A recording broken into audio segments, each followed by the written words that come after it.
Okay, I'm assuming that everyone can see my PowerPoint. Shoot me a chat if you can't. And we'll just get going. So this is a forum, so it's very informal. It's more to hear from all of you members about your thoughts on decarbonization, electrification, and if it's something that ASHRAE San Diego should write a position letter to support being added into the 2022 code cycle. There is no right or wrong answer to this. This is something brought to our board that fellow board members were interested in writing a position letter on, and we realized we should bring it to the entire membership to kind of help us decide.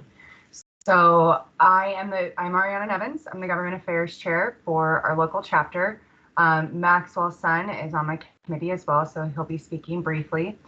And the way that we're going to format this is we're going to do a very brief, just read you the definition of decarbonization, electrification, very simple, and then talk about the related state policy that already exists to this issue, and then a brief overview of the position against decarbonization, electrification, brief overview in favor, and then we're going to open forum. During that open forum, we're going to set a 5-minute time cap on each speaker. You're welcome to speak more than once, just 5 minutes at a time, so that we give everybody the opportunity to state their opinion. If you would like to speak, please raise your hand. That's in the Teams app. If you look up at the top, it's next to the 3 little dots. You can see a little icon that's a hand, and please just press that button. I'll note down in the order in which people raise their hands, and we will give you time to speak.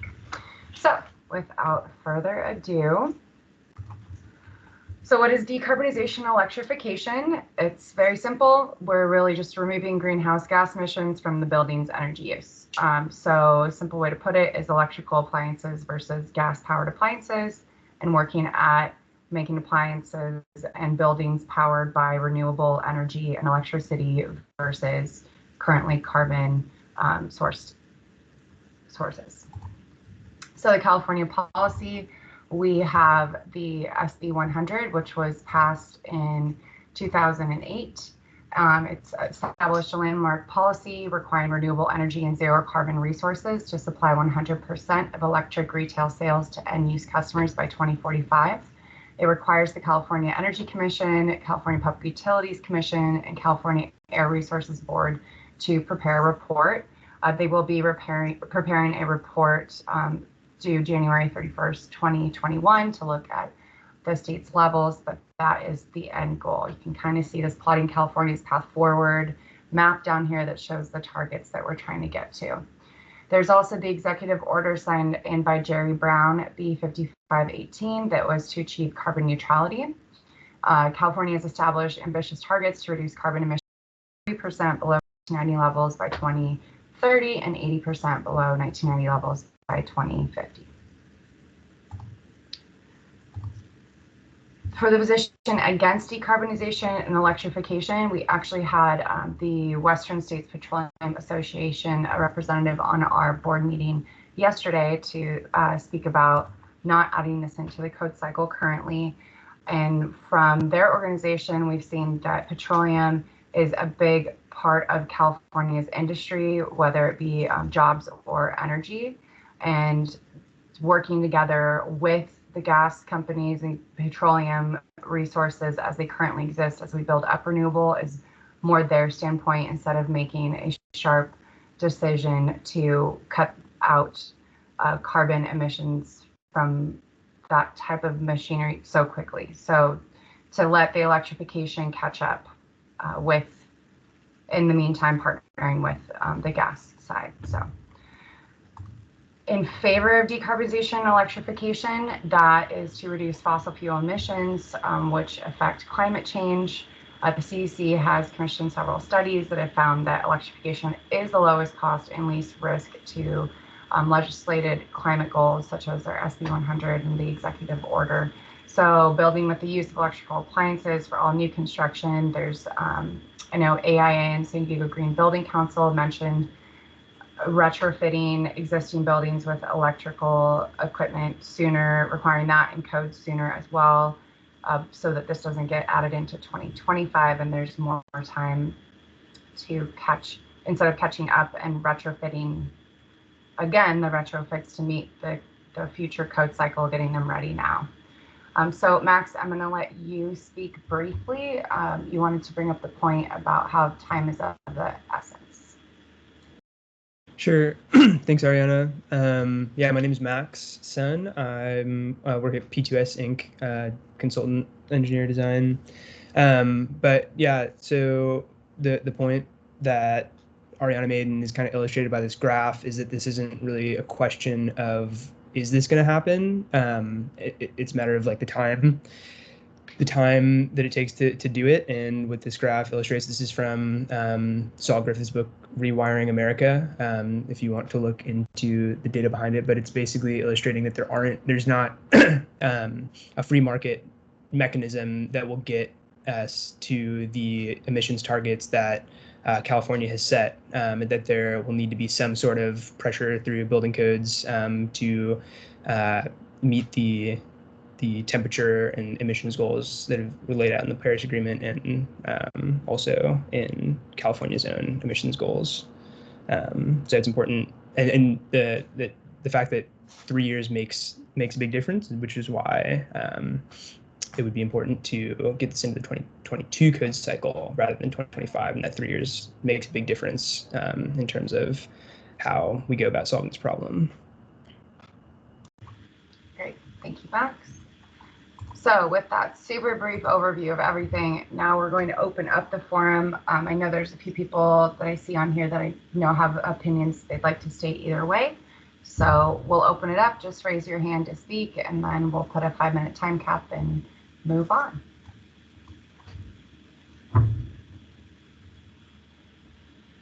All right, Tom, go ahead. Yeah, I just wanted to speak in support of taking a position on this, and that would be in the affirmative to support decarbonization and electrification efforts. I think we do need to integrate it into the code as soon as possible. Oh, by the way, my name's Tom. I'm with Mesa Energy Systems, energy engineer, and yeah, this is a crucial item, as you know, as was mentioned. E3 and others have already studied this issue and indicated that electrification is likely the low-cost option to achieve decarbonization and the most secure option. Other choices would be looking at renewable gas options, which are not mature to the point that electrification is.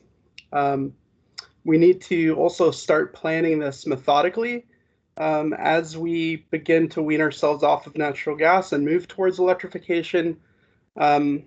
We have to consider disparities in terms of, as less and less people are purchasing natural gas, we're going to be putting those costs to maintain the existing natural gas infrastructure onto those who remain on that, which can be an equity issue, as those who don't have the resources to move off will be responsible for maintaining that infrastructure. So we have to be deliberate about it. We have to be thoughtful, and we have to start now with new buildings, with major renovations, and then start moving towards retrofits as quickly as possible. Thank you. Thanks, Tom. Logan? Okay, there. Sorry, I'm just wondering what assurances we can have that the grid can actually handle this additional load and keep up with it. As we know, this summer, there's already been rolling blackouts all around the state due to the heat wave. And this is only going to add to the load. And 2022 is not that far away. It's not really enough time to build a bunch of additional infrastructure. I know people say everything's going to be fine, but I don't know how we can trust that. And California's already over-regulating itself so much that many people are leaving the state. So what assurances can we have that everything will be okay with the grid?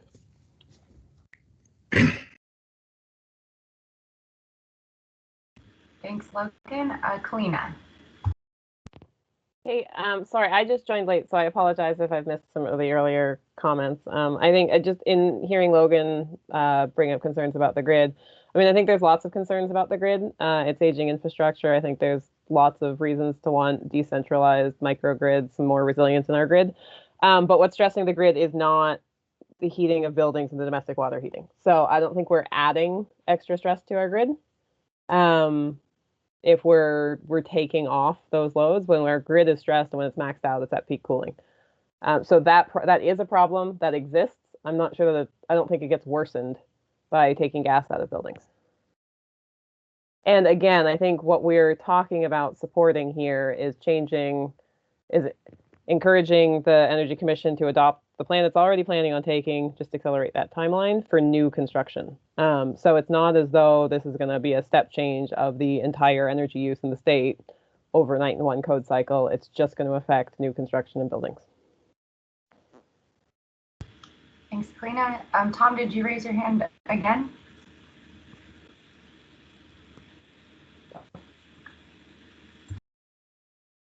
Not on purpose, sorry. Oh, no worries. Logan, go ahead. Yeah, reply to that. I mean, I understand that the main peak load is cooling in the summer, but there will be some additional load to this. I mean, you're talking about cooking, washing clothes, basically everything going electric. So everything that was gas will do that. So it won't be the huge heating impact in the peak load, but there will be some impact to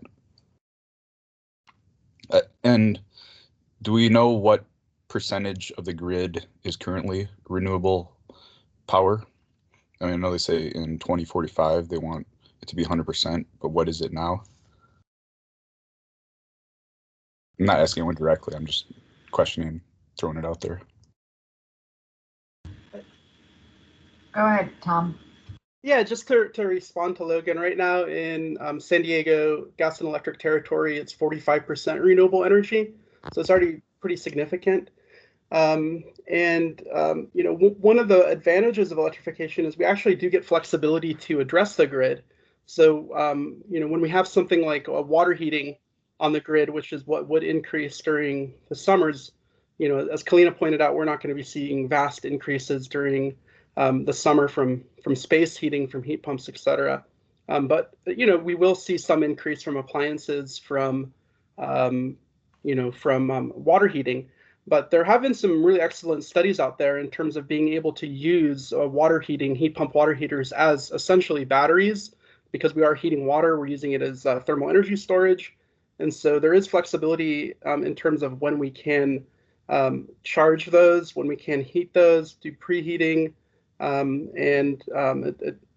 There's definitely some opportunity there to actually help with grid issues.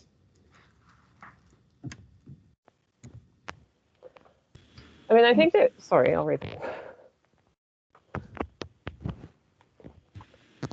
Go ahead, Kalina. I also just think that we need to look at this in the context of the way the industry is changing now. I think we're seeing a move toward increased use of batteries. I know there's some large utility scale installations happening in San Diego, and we're seeing it be more common at the building scale. So I think, we need to look at this in the context of what's already happening. And so as far as resiliency and having available power and addressing the weaknesses of the grid, that's already happening. And I don't think that needs to be I think if we were to move more building towards electrification and know that the new ones are going to be, it essentially just increases the market demand and the impetus to build that resiliency in. So I don't necessarily see that, the current weaknesses of the grid would be a reason to not move in the direction that we're already planning to do so as a state.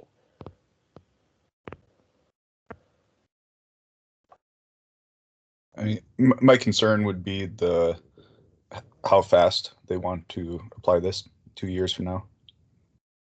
I mean, long term, I understand, but I'm concerned about the expediency of it.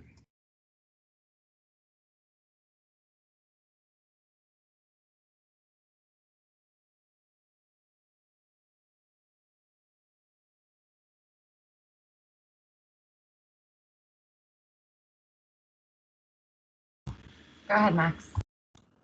Okay, yeah, so I'm definitely not an expert in any of this stuff, but my understanding is that the concerns about speed with the speed of how fast we're going to make this transition, if we wait longer than to meet the emissions target, we're actually going to have to go faster. If we wait till 2025, we'd have to switch things over to all electric even quicker to meet the emissions targets that we've set.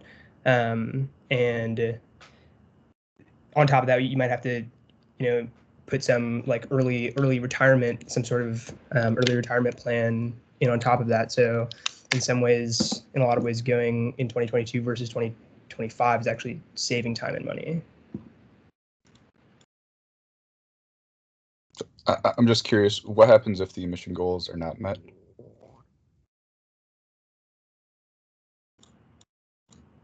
Well, I mean, sorry, I should raise my hand.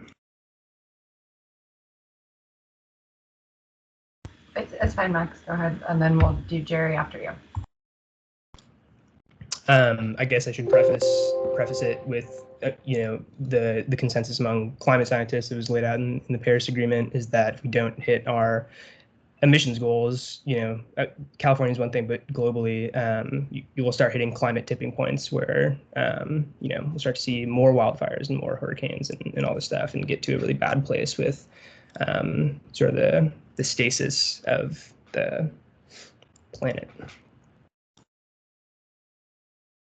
Thank you. Jerry, go ahead. Okay, Jerry Hartford here, mechanical engineer, Hartford Engineering. I want to share some thoughts.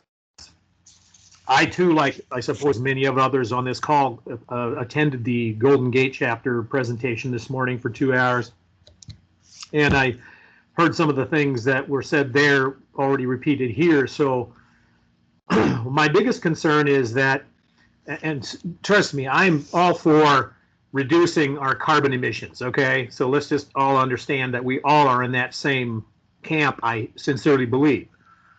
What I'm concerned about is the mechanism by which we accomplish that, and the speed of that mechanism by which we accomplish that. So I've been generally against this idea of writing this letter, only because that helps promote the argument that we want it incorporated in the 22 code cycle. I think that's too quick. I think it's too fast, because there's no response yet by the utility systems themselves, utility companies themselves, to facilitate a fair and equitable pricing structure.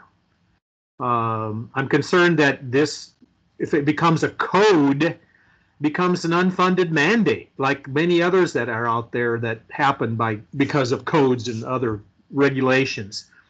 And we're going to impose that on people without having any knowledge of what it's going to cost to go down this path, okay? I say let's develop first, from the utility companies, a pricing mechanism that's going to be fair and equitable to everybody across the board, whether that be commercial, residential, industrial, whatever it happens to be. But what I heard today in that presentation at Golden Gate is that that's not available. It's not going to be available anytime soon. And so unless and until I see that kind of proactive role on the part of the utility companies that are obviously pushing this as well too, we're going to find ourselves in a situation where we're already controlled by a monopoly with the electrical companies as they exist already, and the pricing that I'm afraid we're going to see or experience individually, whether it be good in residential or commercial, are just going to skyrocket and only become higher priced, because they're going to expect that we all pay for this upgrade of the grid system, et cetera, et cetera. So I just don't feel comfortable by pushing this forward in the 2022 code cycle. I say let the market develop its pricing mechanism first, and then we go there. Now, secondly, if there's only 45% of the, and I don't know if it's applicable to the SDG&E grid or not, but if it's only 45% renewable, that means we're still consuming 55% fossil fuel and or natural gas to facilitate the balance of the electrical grid, balance of the electrical, capacity. Again, we're only reducing 45. We're not reducing 55% of that. We're still giving off, carbon emissions. And we have to recognize and understand that there's a difference between site and source utility. Just because we have electrical at our house or our building doesn't mean it's clean energy. It's still being, gas produces electricity, okay? So we have to recognize that we're not just going to shut it off to tomorrow and not have any carbon emissions. It's not going to happen that way. So unless I hear something else here from anybody else, I'll shut up now. Thanks, Jerry. Tom, I believe you are next, and then Kalina after you. Great, thank you. Yeah, I mean, I definitely agree with Jerry's point that we do have to have equitable pricing structures. I will say that the utilities have had opportunities to do that. I mean, we've known about climate change for decades and decades, and they've had their opportunity. And the only thing that's really pushed them forward, the reason why we're at 45% renewable here in SDG&E, is because the government has put those mandates upon them. That's the only reason why we've gotten to where we've gotten. And at this point now, renewable energy is incredibly cost effective and competitive because of those mandates that have pushed them forward. I'd say that this is not within a vacuum, right? We have had commitments, as was laid out for 2045, 100% clean energy, as well as the governor's executive order that was released on the same day. So we are committed as a state to achieving a carbon free future. The question is, how are we going to achieve that? And alternatives to electrification, we have to think about space heating, we have to think about water heating, and if we have to think about what are our carbon free alternatives to that. And that would be looking at synthetic natural gas, that would be looking at biofuels, and right now there is not an ample supply of that. So the alternative from a code perspective is how are we going to force biofuels that aren't available right now? How are we going to provide syngas that is not at a technical that hasn't achieved technical maturity? And we have to also consider when looking at this price, right? And so E3 and others have already looked at this, and the pricing structures for syngas and for alternative natural gas options are going to be way higher. Right now, biogas is 2 or 3 times fossil fuel natural gas. So I think from a pricing perspective, electrification is actually going to be the way to go. One thing that it also provides is choice. So if you have natural gas heating on your property, you can't offset that with renewable energy. There's no way to do that. You could overgenerate on your solar and get 4 cents for every 20 cents you put in, or that the utility would otherwise charge you for.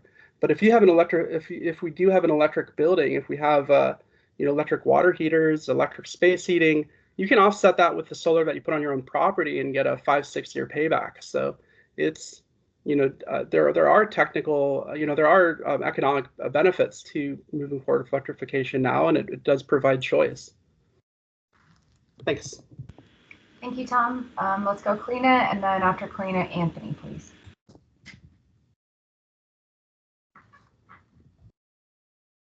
Hey, I think and this may have been discussed earlier when I missed it at the beginning, but to Jerry's point, and Jerry, I think you made 2 points. The first was about pricing. The second was about efficiency and usage, site versus source. I think this was discussed, at least with the board yesterday, but for the benefit of the people that weren't on that call.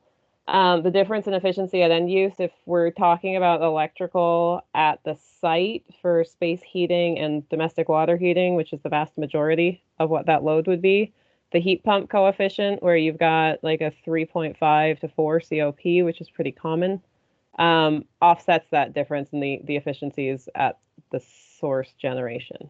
So I think that becomes a bit, if we were talking about electric resistance heat, I would certainly agree. But for the vast majority of this heat usage, we're talking heat pumps. And so I think that balances out that equation. And then the one thing I would add in the comment about fair pricing is that, I mean, we're still subject to the whims of these monopoly utility companies regardless, right? It's just that we have to do it for both electricity rates and gas rates, as opposed to only looking at electrical rates. So I don't think that we're necessarily more buffered from that. Gas pricing has proven itself to be just as volatile as any other energy source. So I don't think we're necessarily doing ourselves any favors by continuing to build new infrastructure that's going to be permanently tied to an asset that's being phased out. I think what we're doing is putting in infrastructure that, you know, over the course of the life of the building, if we're building durable buildings, we're going to have to change that infrastructure down the road anyway. So we'd be better off getting our buildings on board now, knowing that the state is looking at phasing this out in the next 20 years anyway, I guess 25 by 2045. If we're building our buildings to last more than 25 years, we should be putting in the infrastructure that matches where we think the state will be at that point. Thank you, Kalina. Anthony? Yes, thank you. This is Anthony Booker with Dawson and also former engineer. I'd like to make the point that, as we know, with every city code change, there's still typically a limbo period of a few months, and we're at that point they force the hands to educate and train everybody down at the city to how to deal with it when the rubber meets the road. So I think by pushing the state to adjust the code, we're forcing their hand to get the state, county, city guidelines, all their ducks in a row, and get their orders of operations in order, and more importantly, get it vetted. So by the time it's handed to us as code, we aren't dealing with issues that haven't been resolved. So I'm in favor of it, to force the powers that be to get their hands around it, so they have vetted it. Thank you. Yeah.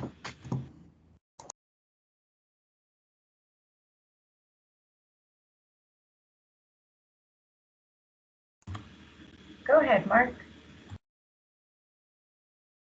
Okay, thank you. I'm not going to talk about the good, the bad, the pros and cons and all that kind of stuff. I'm going to talk about what ASHRAE is as an organization. And I think that ASHRAE tends to be a non-political organization. And that I think by asking the California Energy Commission to go at a faster pace than what they are doing or they want to do is actually making more of a political statement than an engineering statement. So to me, I think that the California Energy Commission is very detailed. Whenever they have a new proposal that they're going to put in there, they do a ton of research. They pay people a lot of money to do research, do cost analysis, and to make those decisions. And I think that by asking them to go faster towards a different direction is actually being more of a political statement. So to me, this is not our position as ASHRAE members and as an organization. People can write their own letters they want. I think that's great, but I think that we're speaking for ASHRAE San Diego chapter. We're also speaking for ASHRAE as a national society. And so I think we should be really careful about what kind of letters we write and who do we write them to. Thanks, Mark. Anthony, is your hand raised still?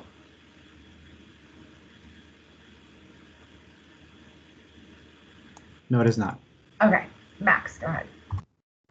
I was just going to ask a question, kind of following up to Mark, because I was thinking about, how does this play into like the ASHRAE San Diego chapter and ASHRAE just generally, and to the point of making this a political question versus an engineering question, do we have resources at ASHRAE that we can tap that are more focused on global climate change, or how this measure in terms of the engineering question of, is it better to electrify in 2022 versus not doing it? I mean, to that point, to what extent is this an engineering question and not just a political question? Because I'm not an expert in this, obviously, but I'm given to understand that the pace at which we electrify is indeed an engineering question in how it relates to meeting emissions targets, right? And if electrifying faster is in fact the best way to meet those emission targets, then it's an engineering question, right? This is a question. This is not like I'm asking. Hey, just really quick, Tom, before I let you on to speak to Max and Mark too. So far, ASHRAE Society does not have an official position on electrification.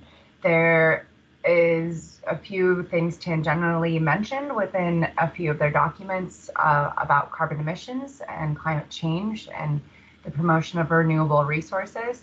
But at this current time, they do not have a firm position. I do have a call tomorrow morning with Emily, who is in charge of state policy with Society. And so I'm sure we'll discuss more, but this forum is really important to figure out after this forum to send out a vote to figure out what direction is the chapter thinking about going, if this is something that they would actually want to do, to then find out if we can absolutely do it. So this was brought up in our board meeting 2 board meetings ago. So that's how this topic came to us, and now we want to see what the interest is from our constituents members to figure out if this is something that we want to push forward as a membership to bring it up the lines. And there is also a time restriction. The letter would have to be in by next week, October 22nd. So that being said, Tom, go ahead.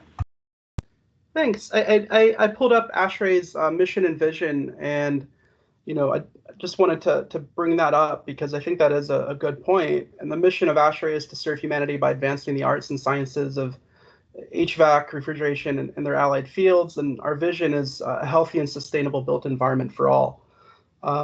So by advocating for positions that are in line with both the mission and vision, I don't know the particular workings and requirements, but I think it does align with the vision of ASHRAE.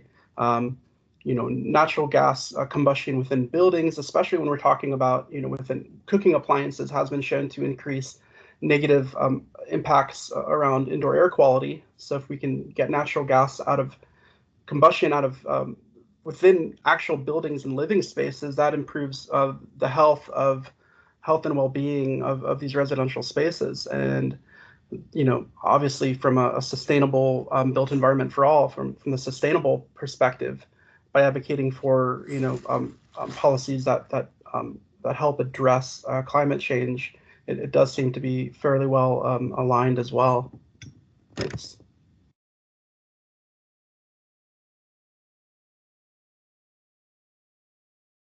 Thanks, Tom.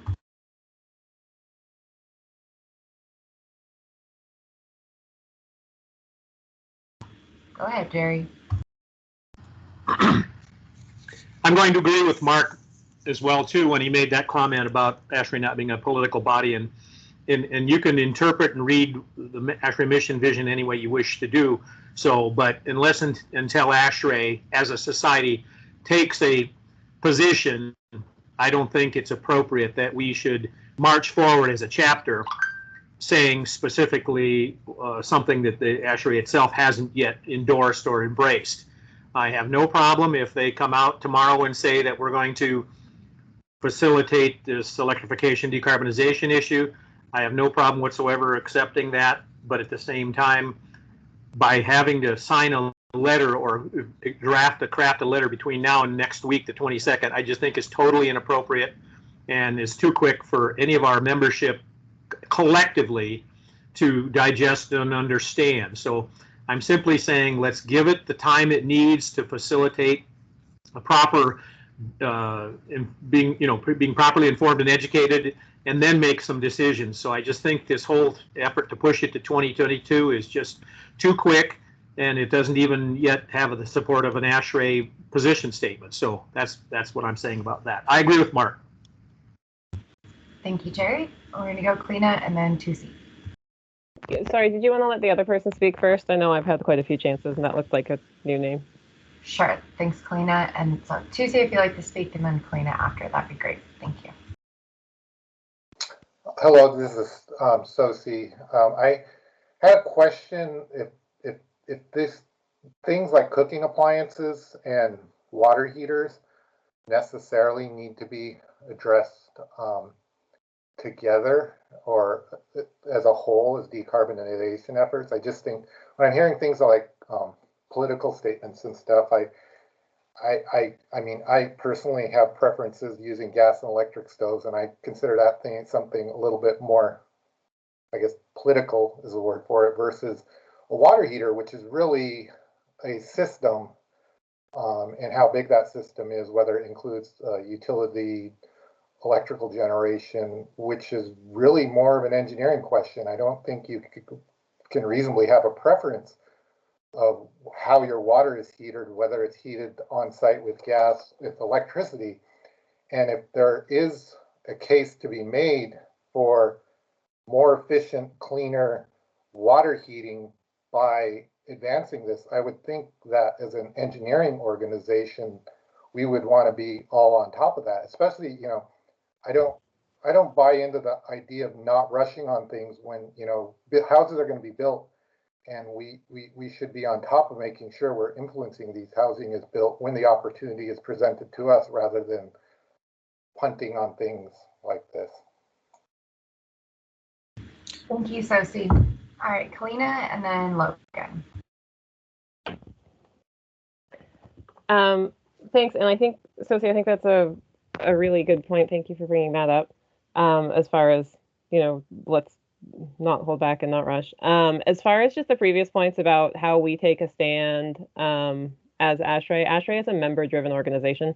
So we as the membership holding forums like this, I think is really important. I think it is important that we do make sure we get engagement from the different members within the chapter. And like, this is great. I would love to see us having more forums like this. But I don't think we should be waiting for staff or society to be dictating to us what we as a chapter think. I think this is a California issue. It's a San Diego issue. Obviously, it's a global issue, but right now we're talking about local codes. We're talking about our state. We're talking about our region. So I do think that we as a chapter can have a position. Obviously, Arianna will verify with society to make sure that we're not conflicting with any requirements of ASHRAE, but I don't think that should hold us back. I think we're a technical organization and we're a member-driven organization. And so I don't think we should shy away from that. Thank you, Kalina. Logan? Just to respond to Sosie, I don't think you can specify that you can allow gas for water heaters, but not for heating, because my understanding is there won't be a gas connection to houses anymore. There'd be no meter. I think that's what they're proposing. So then you wouldn't be able to service any utilities. And I know some people do have preferences for, like, say, gas ranges, and I think it might be kind of stepping on people's freedoms a little bit. I mean, I'm all for going green. I installed solar panels in my house, and I support moving towards that. I just don't like the flat out ban regulation in 2 years. Thank you, Logan. And Jerry and Sosie, did you have your hands raised again? No, I did not. Sorry. No problem.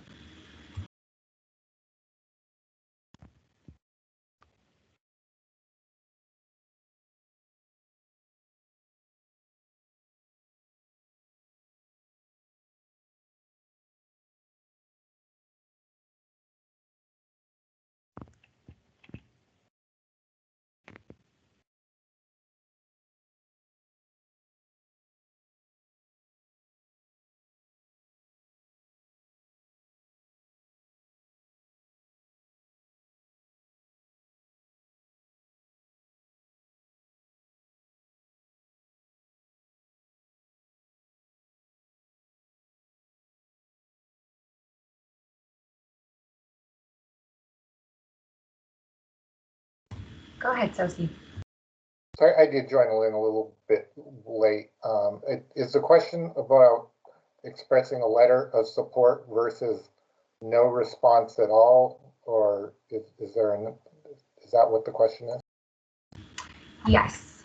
So a couple other organizations in San Diego, the AIA, as well as San Diego Green Building Council, both wrote letters of support to include this into the 2022 code cycle. So this was brought to our board last month by 2 of our board members to see if our chapter would want to write a letter of support as well. So this forum, apologies for the quick notice. We decided quickly yesterday at the board meeting that it would be best to have a forum and allow our membership to truly have a voice and an opinion on it. So this is the start of it before the vote going out tonight on it. But that is what it comes down to, is are we going to write a letter in support to adding this to the 2022 code cycle, or are we waiting? And is this a consultation before the board makes a decision, or is there going to be a vote, or how does that work? I believe what we decided, and Logan is our president, so correct me if I'm wrong, but I believe what the decision came to is that we're going to hold this forum today and then send out information to all members with a vote on whether there's support to write the letter, support not to write the letter, or if there were whatever the board would decide, and then go from there. Logan, am I correct or wrong? Informally, there's been no formal motion by the board on that. So we can send out the poll, but we have no official motion that we voted on regarding the letter yet. Right, and I believe we were going to hold an emergency board meeting once we gathered the opinion. We can send out the poll, but then we still have to vote on it at the board. Yes. Yep. So moving pretty quickly, but I appreciate everyone coming today and voicing your opinions. And we've still got 15 minutes. If anybody else would like to say something or raise questions or concerns. So just to clarify, so the poll would just be more to get everyone in the chapter's opinion. It wouldn't be an official. Yes. Enforcement. We get the opinion so that we could bring it to the board to either pass the motion to do this or not to do this.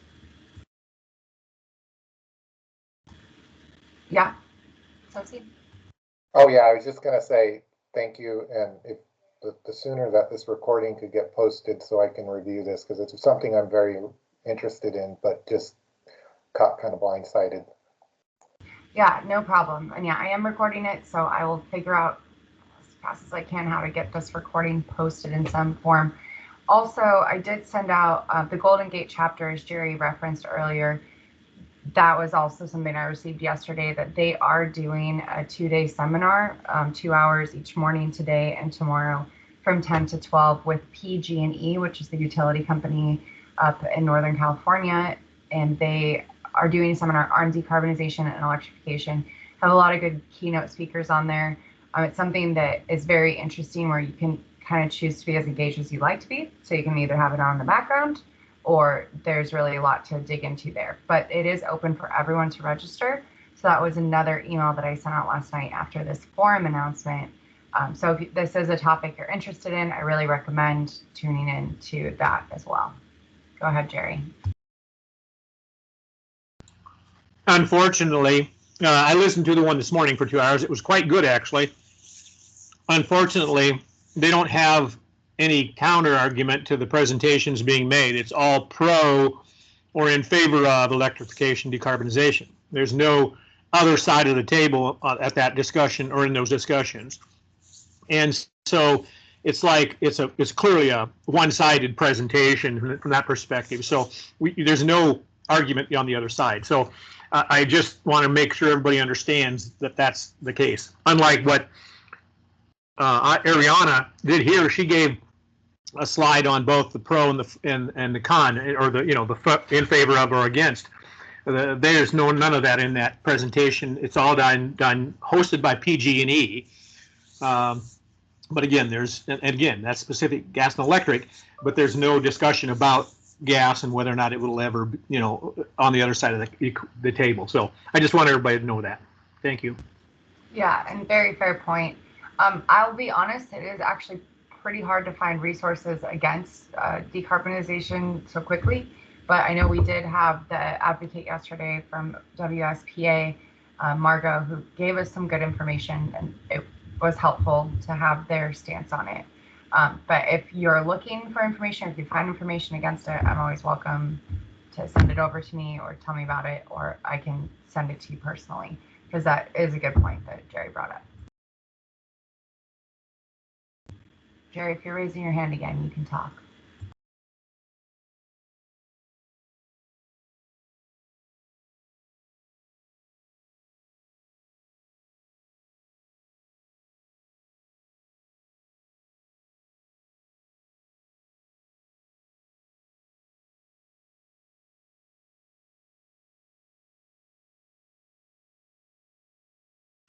Go ahead, Kalina. Hey, I'm gonna have to actually step off in a few minutes, and so and I didn't want to steal this if other people have topics they want to address. What I wanted to do was actually just really thank you, Arianna, for setting this up and for everybody showing up to have this discussion. I think this is some of the most engagement I've seen on the technical topic and on the chapter position since I've moved to San Diego. So this is great. I do think, you know, with ASHRAE setting up their grassroots government affairs committees, as a society, we do have an advocate in DC that does lobbying. So I do think it is in line with ASHRAE's mission and vision, as Tom had pointed out, to be a technical resource and take technical positions on issues like this. As Sophie said, these are engineering issues, how we heat and cool things. So I'm glad that we're discussing it, and glad that so many people showed up to voice that opinion. So thank you. Thank you. And I'll give a second for anyone else to finish speaking if you'd like, but we will be hosting another one of these in probably about 2 weeks to talk about San Diego Gas and Electric. Their contract is out to bid for the first time in 50 years. And we do think that that does impact our industry in some way, as well as they are a current sponsor of ASHRAE. So we will be opening that up for discussion within our membership, and I'll have more information around that in the next coming weeks after we're going to wrap this up and then get on that. So just wanted to bring that up as well. Would anybody else like to say anything in regards to decarbonization, electrification, for or against?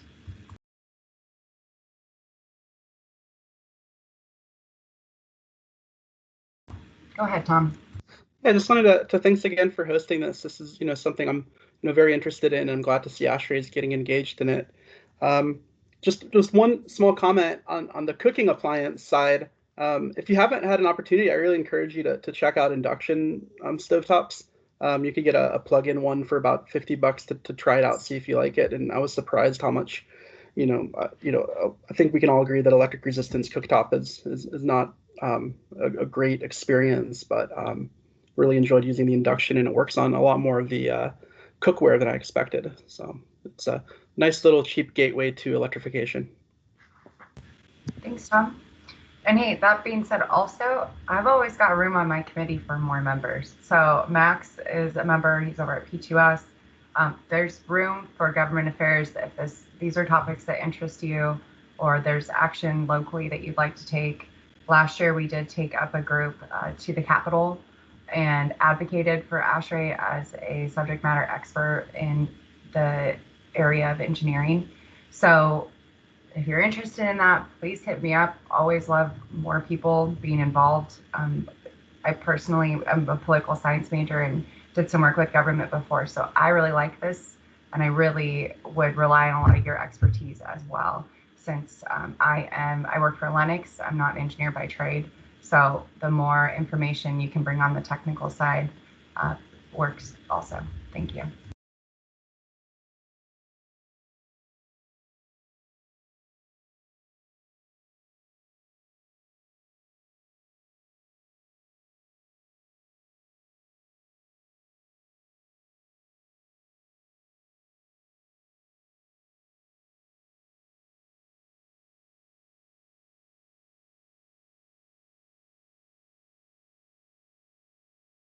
Hey, this is Max. I guess I do just have one question. I'm just not super familiar. I'm relatively new, but I mean, just for context, how often do we, as the San Diego ASHRAE chapter, send letters like this to anybody? And what other ASHRAE chapters in California, like how frequently do people write letters, or any other chapters, writing letters like this? What is the significance of like a letter from us? This kind of like basic questions, but just to get a sense of the context. Sure. So as far as I know, and Jerry, I'll let you pop on in a second to correct me if I'm wrong.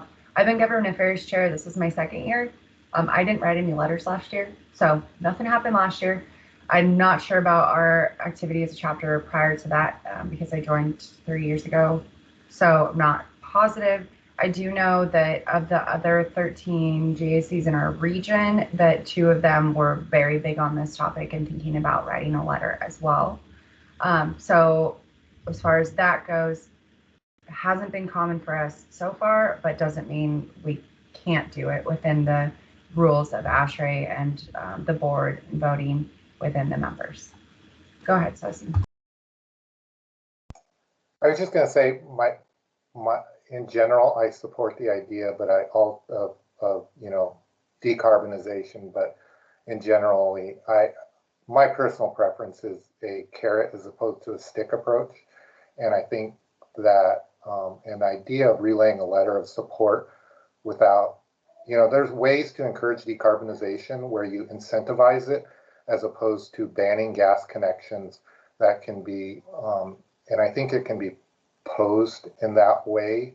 And I also think within the chapter, we should try things differently. As if we're going to support a ban on gas connections to houses, there should be a higher threshold for buy-in from membership than a letter of support for ways to encourage carbonization.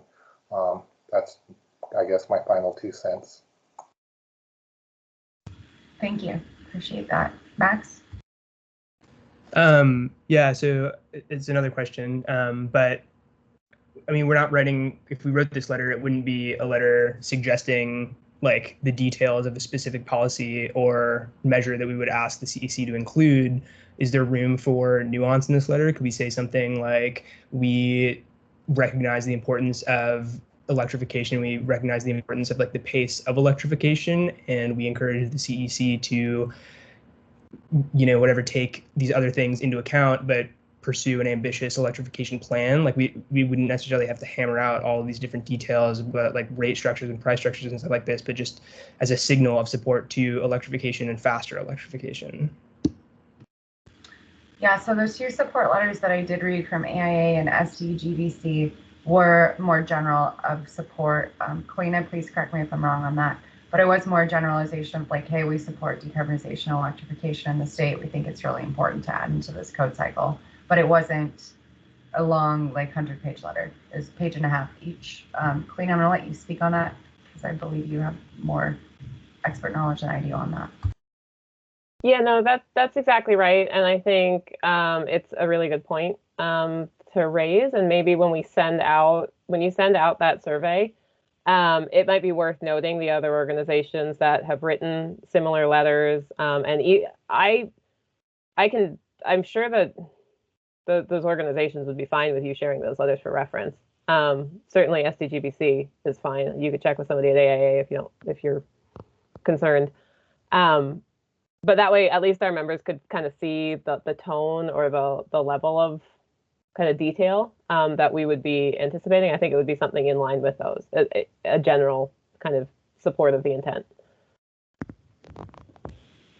Thank you. And Sosi, did you have something else to say? Sorry, no.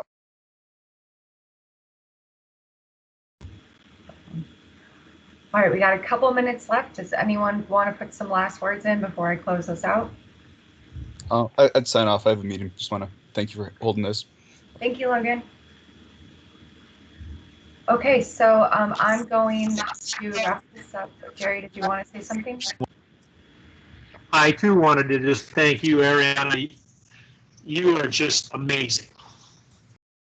Okay, well, this isn't about me. Thank you very much. You can write me a poem, a sonnet, killer. Your leadership and your,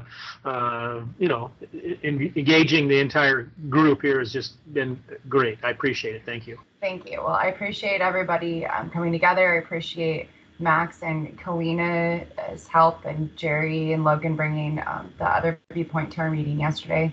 That was very useful. So thank you very much. So what I will be doing is figuring out how to send this recording. I'm sure we're all still learning technology, even though it's been 7 months of working at home, but we'll figure this out. I'll send it out to the entire chapter. along with a poll on support, no support, or no opinion, and the example letters from AIA and SDGBC, just to show kind of what we're looking for. Again, this really is neither one way or another. It's up to our members to decide what to do. This was brought to us. I'm really happy that we got a forum together and we were able to discuss it. Please reach out to me with any further questions you have or concerns. My line's always open, and my email and phone number were included in the end of the email. So thank you everyone for your participation. I hope you have a great rest of your day. Thanks, Arianna. Thanks, everybody. Thank you.